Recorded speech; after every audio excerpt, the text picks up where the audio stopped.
Dear students, welcome to a new edition of Bio Prime Points. In today's class, we are going to discuss the principles of inheritance and variation, that is the genetics, and this chapter is divided into 3 sessions, part 1, part 2 and part 3. In this video, we are going to discuss some prime points regarding the first part of the principles of inheritance and variation. And that refers to the Mendelian principles, Mendelian laws, Mendelian ratios, and non-Mendelian patterns of inheritances. Okay? The first prime point refers to the characters studied by Mendel. Mendel has done some experiments in the garden pea plants called Pisum sativum, and he had studied 7 important characters. The characters were stem height, flower position, flower color, fruit shape, fruit color, seed shape and seed color. So these characters can be studied like this. First of all, a character of the plant, that is the height of the plant. Okay, this is height of the plant. Then when the plant is growing, it produces flowers. So flowers are produced. So the second character is regarding the flowers. So regarding flowers, 2 characters are there. One is the position of flower, other one is the color of the flower. So first one, the height of the plant. When the plant is growing and it produces flowers, 2 characters are from the flowers, position of the flower, color of the flower. Then once the flowers are maturing, that produces fruits. The fruits are produced from flowers. Regarding fruits also, 2 characters are there. One is the shape of the fruit, other one is the color of the fruit. In the case of pea plant, the fruit is called a pod. Then inside the fruit you can see seeds are there. Regarding the seeds also, 2 characters are there. One is called seed shape and seed color.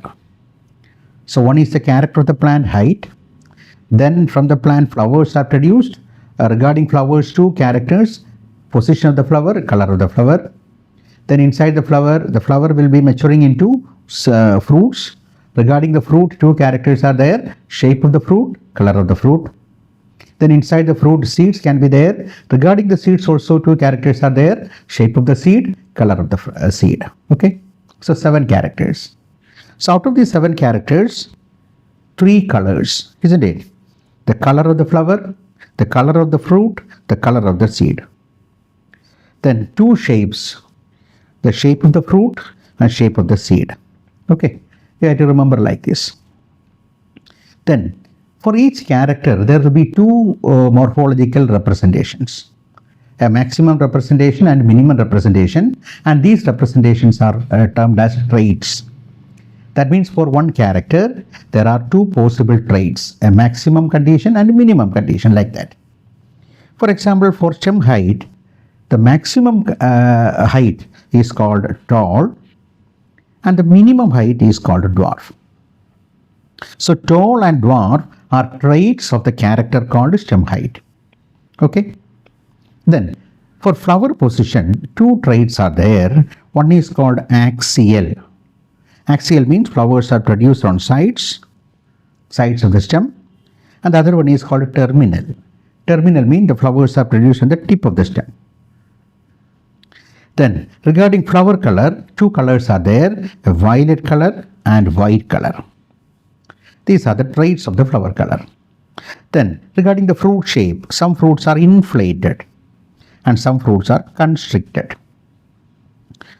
The inflated nature and the constricted nature are considered to be the 2 traits of the character called fruit shape. Then fruit color, you can see green color and yellow color. These are the traits. Then seed shape, round seeds may be there in some plants. In some plants the seeds may be wrinkled. So these are the 2 traits of the seed shape. Then yellow and green, these are the colors of the seed. 2 traits of the seed. So for each character, 2 traits are there. So 7 characters and 14 traits. Of these, the dominant traits and recessive traits, what is that? Dominant means each character is represented by, or each character is controlled by a gene. And the gene has two alleles. Okay? One allele is coming from father or male plant, another allele is coming from the female plant or female parent. Okay? So like that. So these two alleles make up a gene. So here the allelic representations are in the form of alphabets. For example, for representing tall trait, we are representing like that, capital T, capital T. One capital T is one allele. So here one capital T comes from the male plant and other capital T comes from the female plant. So both are capital, that means dominant. That means the tall plant, the tall nature of the plant is a dominant feature. Why it is a dominant? Here both alleles are same type, capital T, capital T. If both alleles are of the small t, that is also same. That means small t from one parent and the small t from the other parent, that condition is also same. So when both alleles are same, that condition is called homozygous. Homozygous. So one gene has two alleles. If both alleles are of the same type, that condition is called homozygous. So homozygous tall means capital T, capital T. Homozygous dwarf means small t, like that. But if both alleles are of different kinds, namely capital T, small t, that condition is called heterozygous. Heterozygous. Here, the capital T suppresses the expression of small t.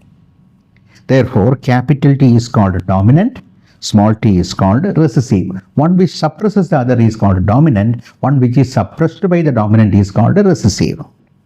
So here, why the tall is called a dominant trait? Because capital T is tall, capital T, small t also is tall. That means a dominant trait will be expressed in the homozygous condition as well as in the heterozygous condition. But recessive trait, the recessive trait will appear only when only the condition is homozygous. So that trait which is representing only in the recessive, only in the homozygous condition is called recessive, and that trait which can be represented both in the homozygous as well as in the heterozygous condition is called dominant.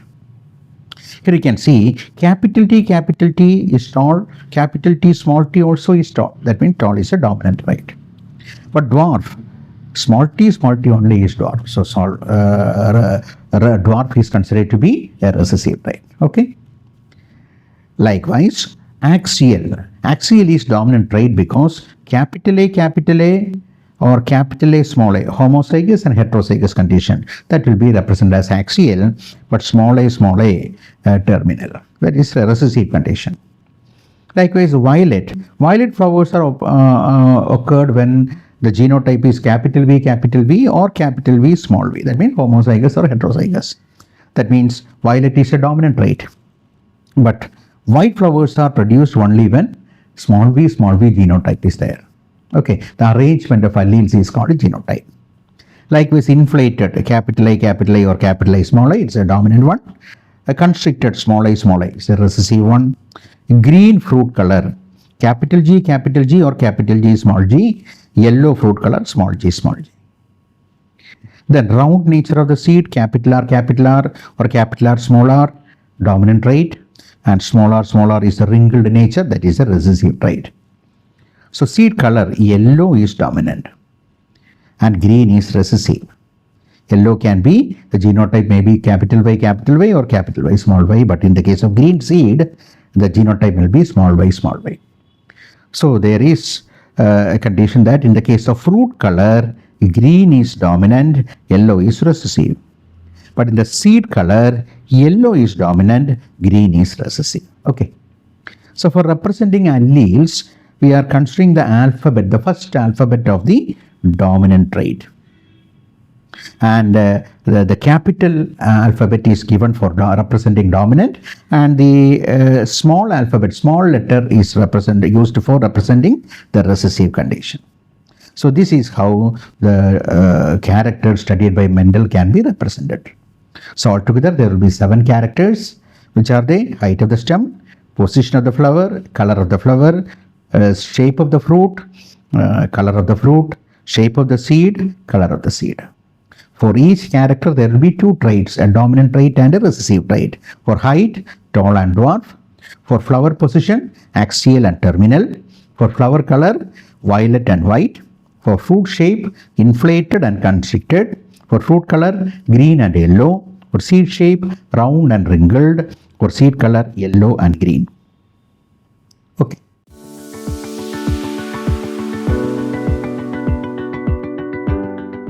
The next prime point is regarding the ratios obtained in the Mendelian crosses. We have to remember 3 important ratios in the case of monohybrid cross and dihybrid cross.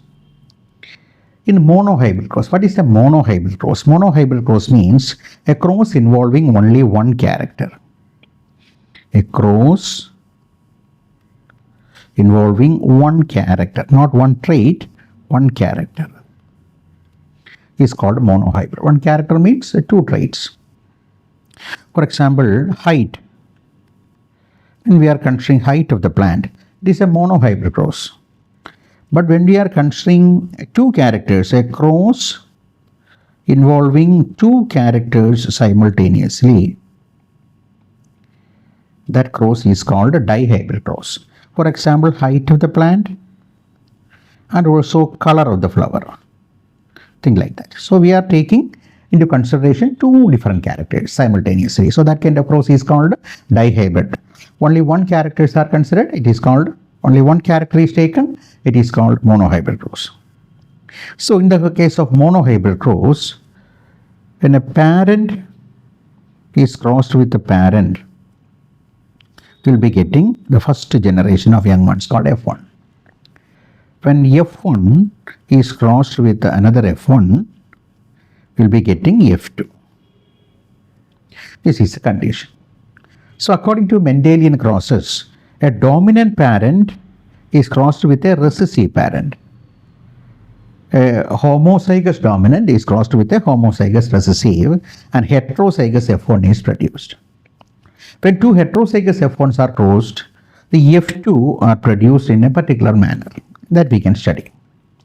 For example, a capital T, a homozygous tall plant is crossed with a small t, a homozygous dwarf plant. So in the homozygous condition, capital T plant will produce only one type of gamete, that is called a capital T. And the small t will produce only one type of gamete called a small t. So when these 2 gametes are fusing, we will be getting the F1 hybrid, capital T, small t, that is heterozygous. So even though it is heterozygous, that show the dominant phenotype, namely tall. Here capital T is dominant parent, small t is a recessive parent, capital T, small t is F1 hybrid.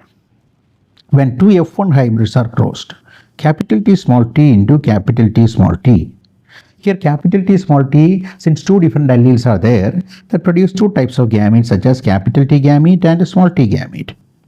Likewise, this organism also produces 2 types of gamete, a gamete with the dominant allele and gamete with the recessive allele. So when these gametes are fusing, 4 combinations are obtained. Capital T in the F2, then capital T small t, then small t capital T. It is written as capital T small t, then comes small t. So the genotype ratio will be 1 is to 2 is to 1. That means 1 capital T, 2 capital T small t, 1 small t. But here both capital T and capital T small t will be tall. Now only small t will be dwarf. So the phenotypic ratio will be 3 is to 1. 3 tall is to 1 dwarf. Genotypic ratio will be 1 capital T, 2 capital T small t and 1 small t. So here F2 phenotypic ratio is 3 is to 1, F2 genotypic ratio is 1 is to 2 is to 1. Then what is test to gross ratio? Test to gross ratio means F1 hybrid is crossed with a recessive parent. When F1 hybrid is crossed with a recessive parent, F1 hybrid is capital T small t, recessive parent is small t small t. Okay. So here capital T small t can produce two types of gamete, capital T and small t. Small t can produce only one type of gamete, small t. So when the cross occurs like this, the resultant will be capital T small t. When this type of crossing occurs, it will be small t small t. So that in the test cross, the result with genotype will be 1:1.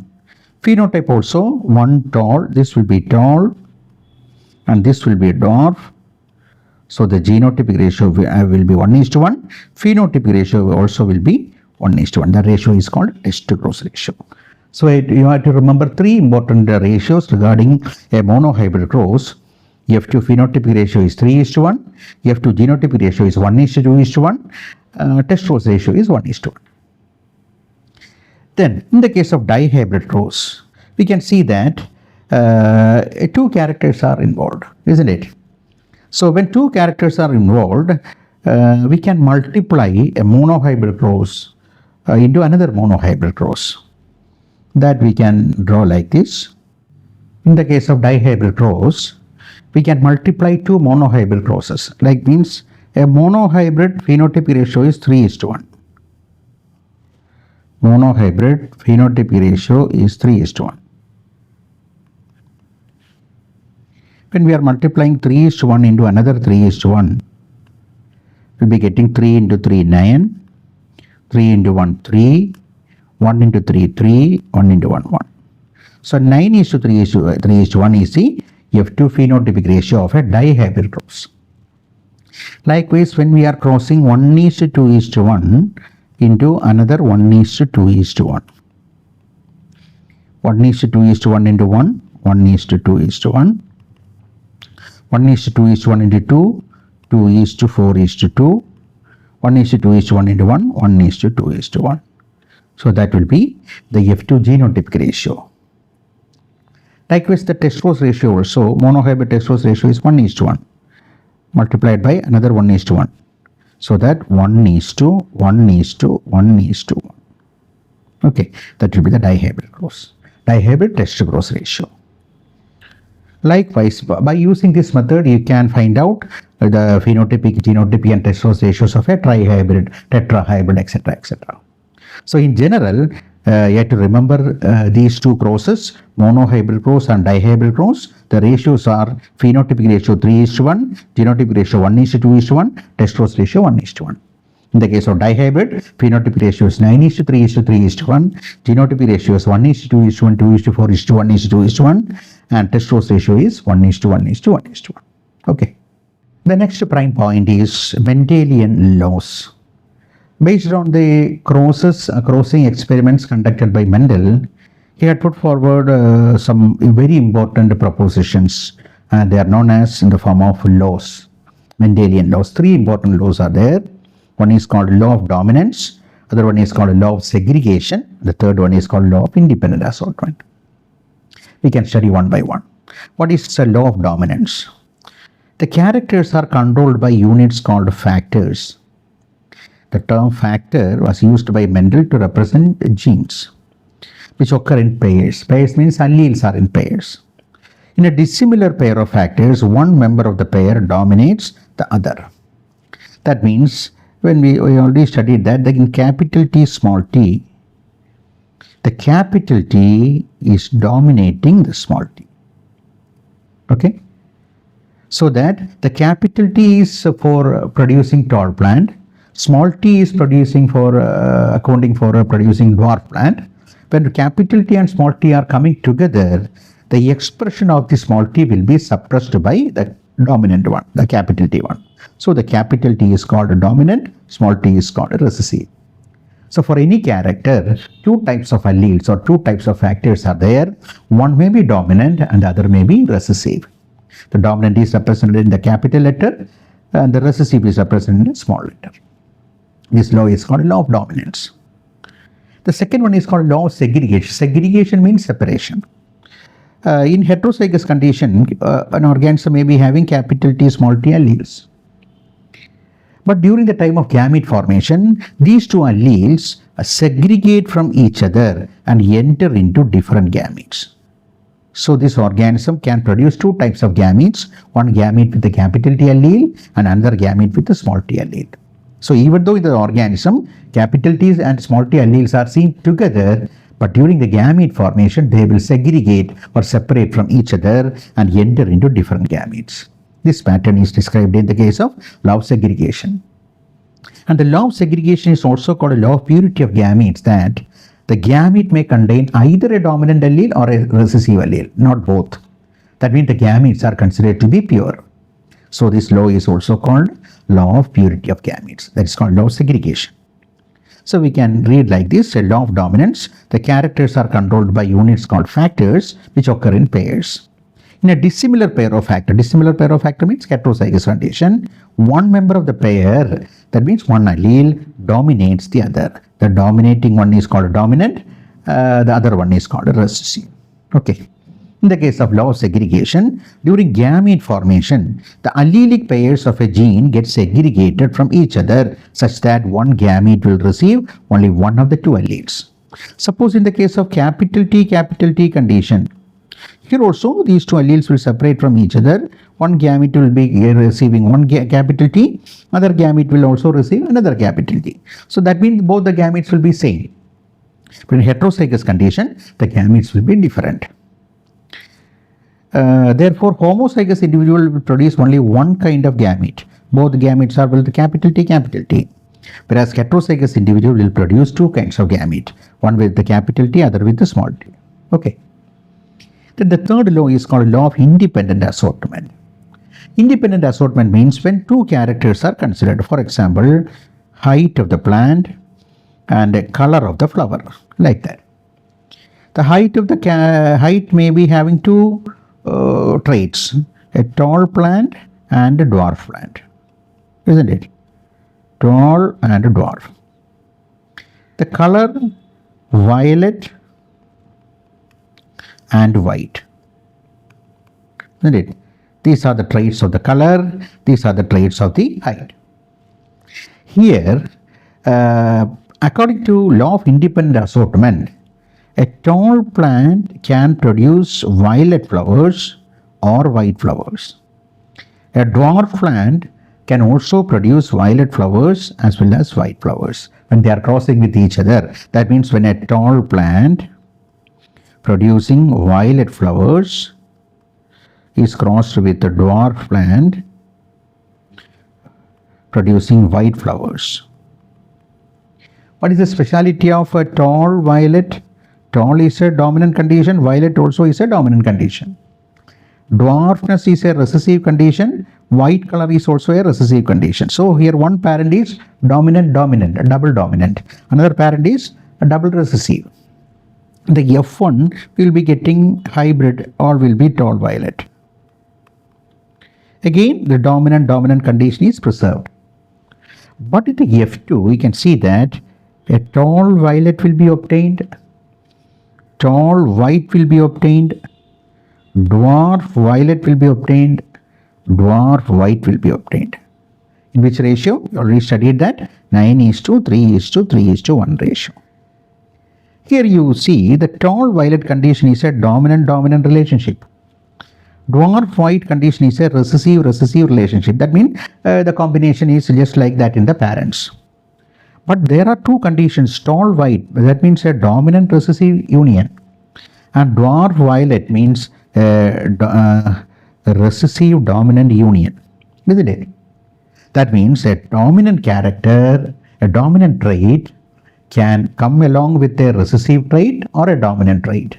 A recessive character can come along with a recessive trait or a dominant trait. That means the union of characters, association of characters will be not dependent upon anything.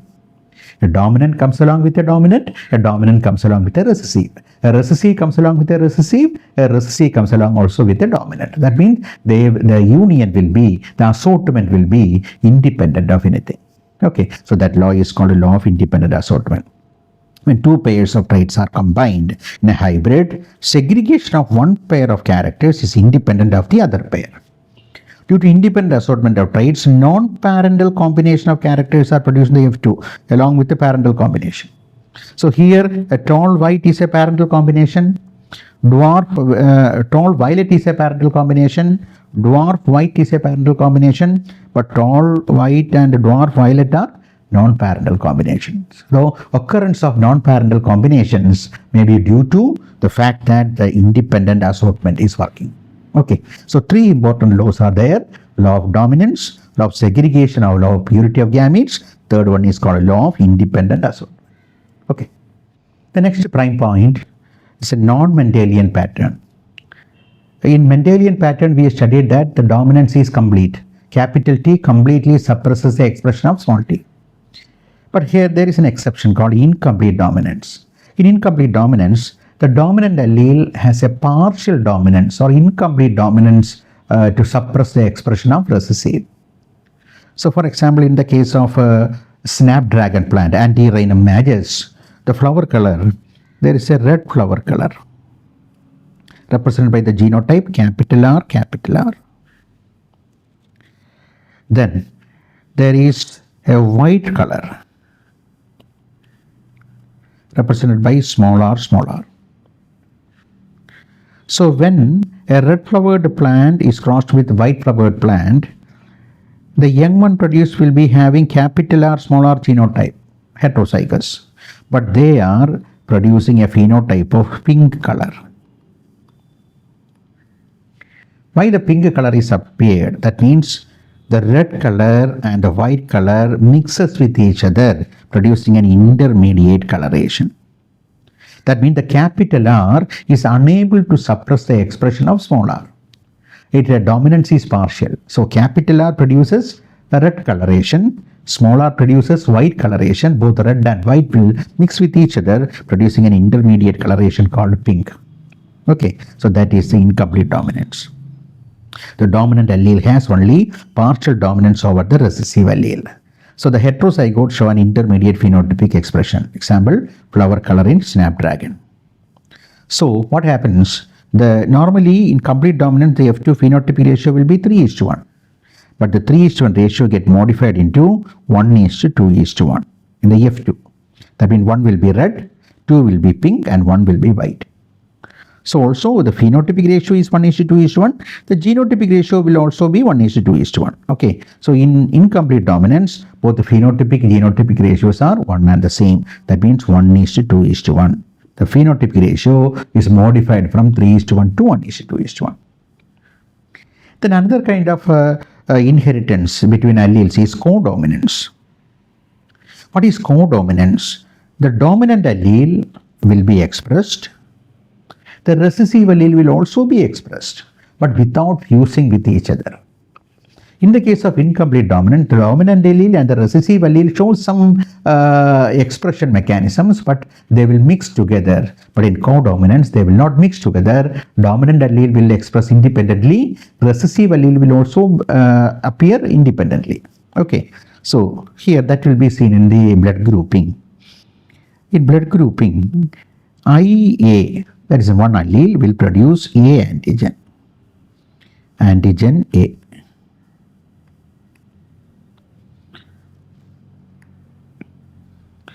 IB allele is producing antigen B. So when in a person both IA allele and IB allele comes together, they will have both A antigen and B antigen. So that blood group is called AB blood group. Okay, so there is no mixing. A antigen is not mixing with B antigen. So they are independently expressing. So that dominance is called codominance. The dominant allele and the recessive allele has equal potentialities for phenotypic expression. Hence, both of them will be expressed simultaneously without mixing up. So what can be the difference between incomplete dominance and codominance? In incomplete dominance, mixing takes place, intermediate condition is obtaining. Incomplete, intermediate. Okay. But in codominance, the mixing up is not there. Both will be representing simultaneously. Example, EAB blood group in man. The genotype will be IA, IB. Okay.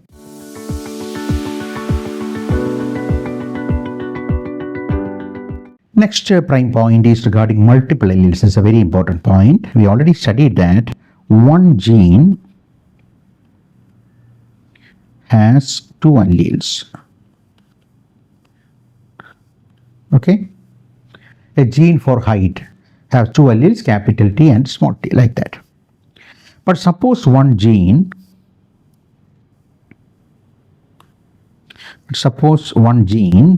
has more than two alleles.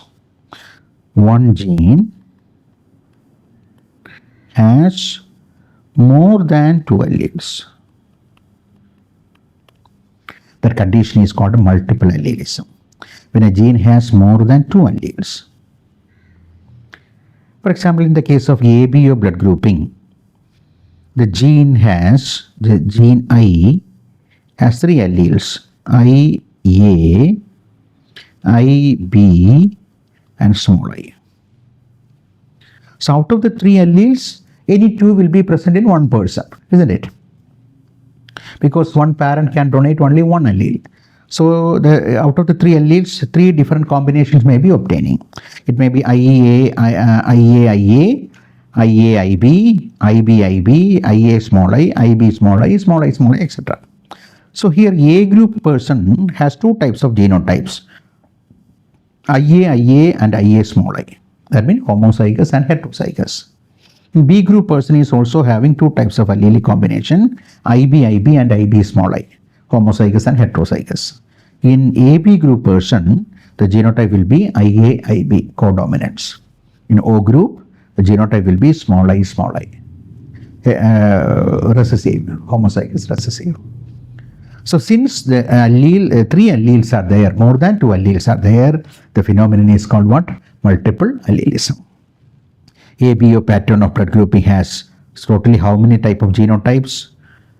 IA, small I, IB small I, IB small I. 6 types of genotypes. And these 6 types of genotypes are accounting for how many types of phenotypes? Only 4 types. What are the phenotypes? A group, B group, AB group and O group. So this special phenomenon is called multiple allelism. Now we are moving on to the next prime point. There is a difference between the theories of inheritance proposed by Mendel and Sutton and Boveri. Mendel's theory is called genic theory of inheritance, and Sutton and Boveri proposed chromosomal theory of inheritance. So both are representing the inheritance pattern in two different ways. Mendel represented in the genic way, and Sutton and Boveri represented it in the chromosomal way. So we can say genes exist as allelic pairs. Okay, that's the first proposition. That means capital T, small t, that forms a gene. Capital T, another gene. Small t, another gene. Alleles are usually represented in pairs. Here, according to Sutton and Boveri, homologous chromosomes are existing as pairs. First chromosome, second chromosome, third chromosome, like that. Homologous chromosomes are existing pairs. So according to the first one, allelic pairs, the second one, chromosomal pairs. Then, according to Mendel, the allelic pairs will segregate. During gamete formation, they will separate from each other and enter into different gametes. According to Sutton and Boveri, the chromosomal pairs also will segregate from each other and enter into different gametes. The inheritance pattern with respect to genes and chromosomes are same, parallel. Allelic pairs get separated during gamete formation. One gamete will receive only one allele from the allelic pairs. That is genic theory. In chromosomal theory, homologous pairs of chromosomes get separated during gamete formation, and one gamete will receive only one chromosome from the homologous pair. Okay. The alleles again become pairs during zygote formation. During zygote formation, the capital T from one parent and the small t from another parent will fuse together or will combine together, forming a heterozygous condition. Likewise, here also the separated chromosomal pairs will reunite during zygote formation.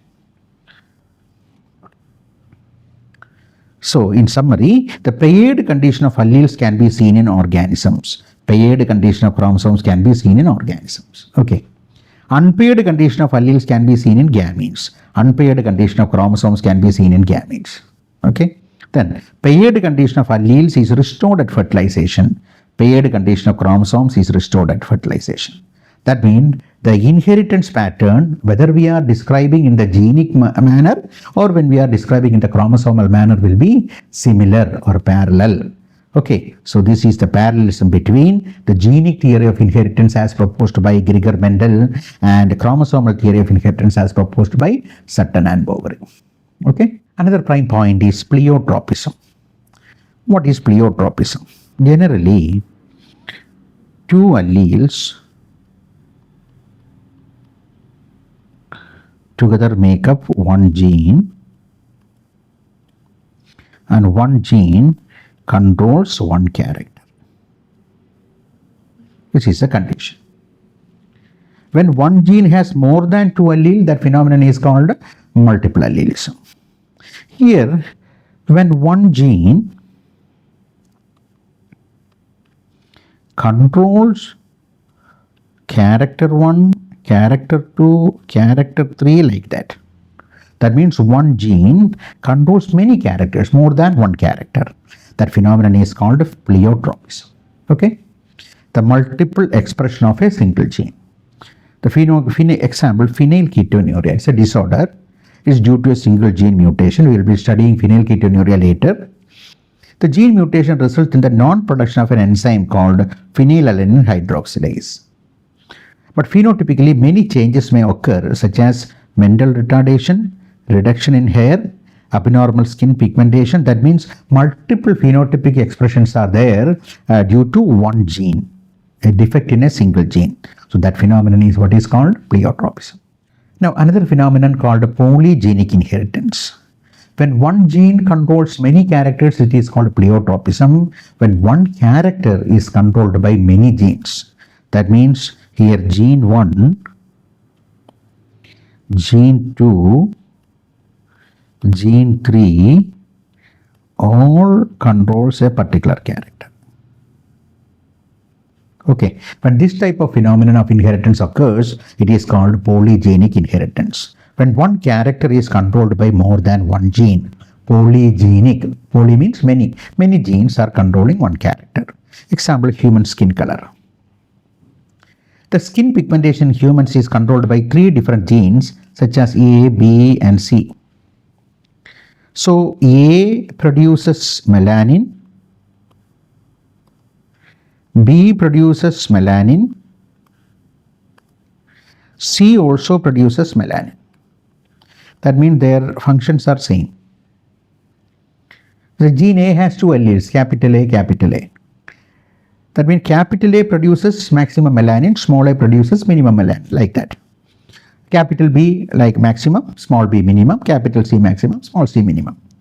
That means when all the alleles are capital dominant, capital A, capital A, capital B, capital B, capital C, maximum pigmentation, 100% pigmentation will be there. That phenotype is called negro. When all the alleles are recessive, that means small a, small b, small b, small c, 0% pigmentation is there. The condition is called Caucasian. But intermediate condition means capital A, small a, capital B, small b, capital C, small c. When any 3 dominant alleles or capital A, capital B, small c, or small a, capital B, small b, capital C, like that. Any 3 dominant alleles will be there. Then there is a 50% pigmentation. That condition is called mulatto. So here you can remember that many genes are controlling one character. So when one gene controls many characters, it is called pleiotropism. When many genes control one character, it is called polygenic inheritance. Okay.